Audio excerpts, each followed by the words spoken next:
That because this satellite seems to have done something that U.S. that Russia poses the most direct threat to world order. Propaganda machine in a bid to war in Ukraine has seen the use of, before the start of the war in Ukraine. Don't test our patience, Russia's big warning to West. Putin blames the West for nuclear escalation threat.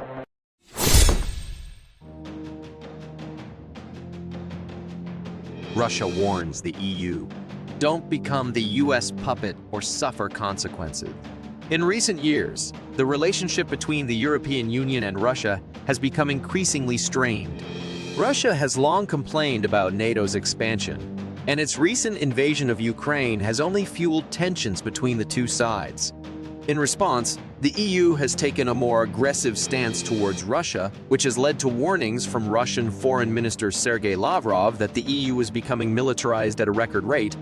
In this video, we will explore the recent EU-NATO declaration on their strategic partnership and its implications for the security of Europe.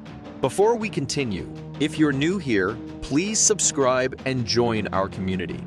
By subscribing, you'll be the first to know about our latest videos on geopolitics, economics, and finance trends.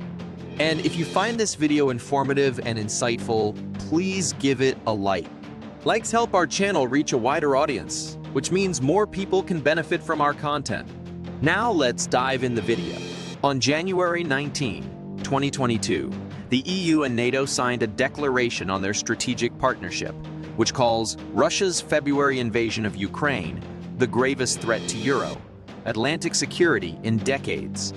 This declaration essentially states that the 31-member NATO military alliance will ensure the security of the 27-member EU political and economic organization. According to Lavrov, there is now very little difference between the EU and NATO, as they have essentially merged into one entity. Lavrov's warning to the EU is clear. Don't become the US puppet or suffer the consequences. He believes that the EU is taking an aggressive stance towards Russia and is becoming militarized at a record rate. This, he says, is a dangerous development that could lead to serious consequences for Europe. Russia has long complained about NATO's expansion, especially towards its country. The invasion of Ukraine was partly justified by Putin as a response to NATO's expansion, which he saw as a threat to Russia's security. However, the invasion sent fear through Russia's other neighbor, and Finland joined NATO earlier this month, seeking protection under its security umbrella after decades of neutrality following its defeat by the former Soviet Union in World War II. While NATO says it poses no threat to Russia, Finland's accession dealt a major political blow to Putin. Finland's membership doubles Russia's border with NATO, the world's largest security alliance. Sweden, an EU member, is also seeking NATO membership and is hoping for final approval soon.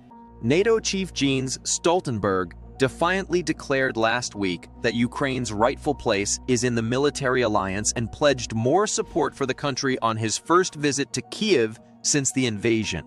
The Kremlin responded by repeating that preventing Ukraine from joining NATO is still a key goal of its invasion, arguing that Kiev's membership in the alliance would pose an existential threat to Russia. Ukraine is also seeking EU membership, and in February, its leaders pledged they would do all it takes to back Ukraine.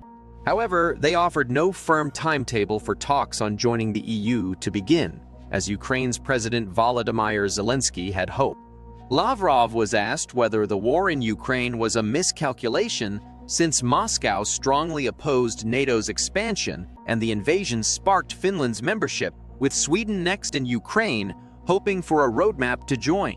NATO never had any intention of stopping, the Russian minister replied, pointing to the recent EU-NATO declaration and actions in recent years that saw non-NATO members Sweden and Finland increasingly taking part in NATO military exercises and other actions that were meant to synchronize the military programs of NATO members and neutral states.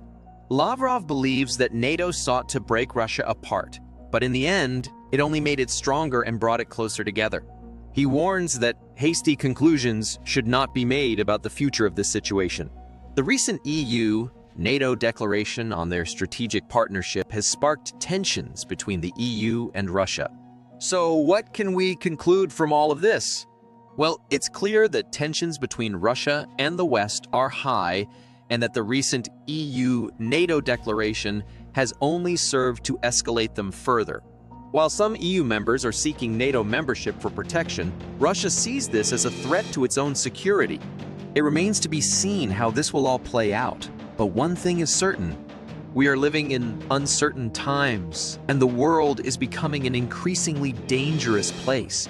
What do you think are the potential consequences of the increasing militarization and aggressive containment of Russia by the EU and NATO? And how can this situation be resolved peacefully? Let us know in the comments section below. That's all for today's video. I hope you found it informative. If you did, please give it a thumbs up and don't forget to subscribe to my channel for more content like this. Thanks for watching, and I'll see you in the next one.